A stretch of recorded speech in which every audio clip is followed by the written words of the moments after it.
Il est temps maintenant de voir finalement quels sont les outils, quelles sont ces techniques que nous avions mentionnées juste avant et qui vous permettront d'être meilleur en art oratoire et de mieux vous développer, de devenir simplement plus efficace dans votre manière de communiquer avec un public et de gérer vos présentations. D'abord, la première étape, c'est d'accepter l'exercice.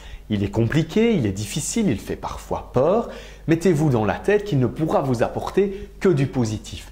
Acceptez-le, acceptez de vous ouvrir à cet exercice et donc forcément d'être bousculé d'une certaine manière, mais aussi d'apprendre énormément et d'en retirer beaucoup, donc de vous améliorer. L'exercice d'art oratoire est un exercice de rencontre, nous l'avons déjà dit, entre vous, entre l'orateur et votre public. Vous devez donc aller au-delà de la peur que vous pourriez avoir de vous exprimer en public, qui est finalement quelque chose que vous avez appris depuis que vous êtes relativement petit. Réfléchis à ce que tu vas dire, etc. Rappelez-vous de ces remarques que vous avez pu entendre. Vous avez appris finalement la peur de vous exprimer en public, d'autant plus dans la culture européenne. Essayez d'aller au-delà de ça. Dites-vous que la rencontre avec le public est une véritable chance, une véritable opportunité. Calmez-vous, détendez-vous, vous éviterez comme ça les aspects de trac et de stress et dites-vous que vous allez simplement profiter d'un moment incroyable d'échange humain avec votre public. Mettez-vous bien cela en tête, il est normal évidemment de stresser avant une prise de parole en public, mais si vous intégrez bien cette notion de chance, quand vous vous retrouverez face à tous ces gens, vous verrez en chacun d'eux une vraie chance de communication et une vraie chance d'échange. En tant que manager, par exemple, vous vous retrouvez constamment dans ce genre d'exercice de présentation, par exemple orale, face à votre équipe, face à de potentiels clients, de potentiels investisseurs ou des partenaires. Essayez aussi de vous mettre dans cette approche, dans cette optique et de vous dire il s'agit là d'un échange avant tout que vous préparez évidemment, mais que vous allez construire avec votre public. Quand vous avez la chance de faire cet exercice en direct, le public vous inspire, le public vous guide à travers la réalisation de votre discours et peut donc devenir finalement auteur avec vous de ce discours. Vous comprenez donc mieux pourquoi le fait d'écrire notamment votre discours sur papier et de venir le lire n'est pas intéressant parce que finalement il va casser complètement cet aspect dynamique et finalement l'avantage principal de l'exercice d'art oratoire.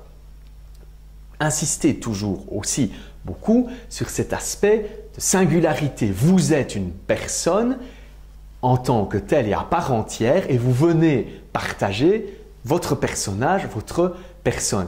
Insistez beaucoup là-dessus dans votre manière de faire les choses et soyez-en surtout conscient. Cela vous permettra forcément d'être plus à l'aise et plus confortable dans votre manière d'aborder les choses. Il n'y a pas un type de bon orateur, il y en a autant qu'il y a de personnes sur Terre et sans doute même plus, vu que chaque orateur, chaque personne peut occuper plusieurs personnages. C'est aussi votre cas. Pensez simplement au fait que vous n'allez pas vous exprimer de la même manière dans le cadre professionnel lors d'un exercice de présentation en public que s'il s'agit par exemple d'un exercice de présentation face à votre famille dans un mariage par exemple ou bien à l'école face à vos camarades. Vous êtes donc un personnage, soyez-en conscient et acceptez-le, acceptez cet exercice qui va avant tout pour vous être une chance. Forcément, cette chance, il faut pouvoir la saisir et pour la saisir, l'idéal est de bien se préparer et la préparation est essentielle. On a déjà dit, préparez votre message, votre discours et retenez-en le script, retenez-en l'essentiel, les mots-clés que vous voulez mentionner ou même simplement les idées clés que vous voulez communiquer avec votre public. Ne vous inscrivez pas dans un système très formaté où vous viendriez simplement réciter un contenu que vous auriez soit appris par cœur ou que vous viendriez lire.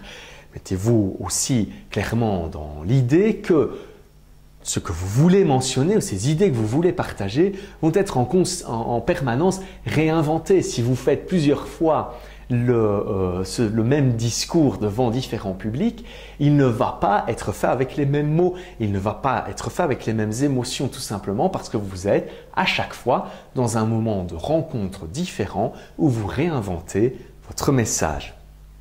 Cela va vous demander dans la phase de préparation d'organiser, de structurer votre discours, d'avoir une approche très logique, très claire et très organisé, avec des transitions qui soient préparées. Si vous avez différentes parties ou différentes idées dans votre discours, pensez aux transitions entre ces idées pour qu'elles puissent être fluides et que le public ait un certain confort à vous écouter. Après, lorsque votre script est terminé, forcément, vous devez passer par toute une série d'étapes de répétition. Vous devez pratiquer, vous devez adapter en permanence ce que vous allez dire. Le fait de pratiquer, le fait de vous exercer va vous permettre non seulement peut-être de trouver d'autres idées, d'autres arguments, mais aussi de trouver d'autres mots, d'autres manières de dire les choses qui soient peut-être plus claires et plus efficaces. L'exercice de préparation et de pratique est donc essentiel. Vous pouvez pratiquer simplement face à votre miroir, vous pouvez pratiquer face à une caméra, ce qui vous permettra de voir un peu plus tard ce que cela a donné. Vous pouvez aussi pratiquer face à des amis, membres de la famille, des collègues, etc. pour que vous puissiez avoir un retour d'un public simulé. Par exemple, on pourrait l'appeler comme ça. Vous devez aussi développer lors de votre préparation du discours une vision de votre message, une vision qui soit très claire.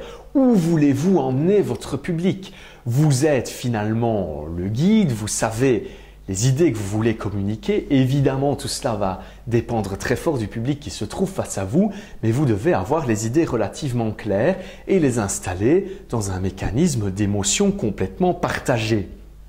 Ne vous mettez pas dans le modèle où vous allez venir apporter un message, un discours tout prêt à votre public. Vous allez échanger, partager, profiter aussi d'un retour important que vous allez pouvoir mettre en place avec ce public dans une approche, encore une fois, d'authenticité. C'est fondamental.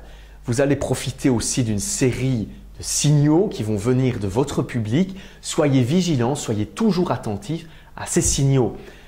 L'orateur, idéalement, doit pouvoir les détecter pendant même qu'il s'exprime pour garantir d'adapter en permanence son discours au public qui est face à lui.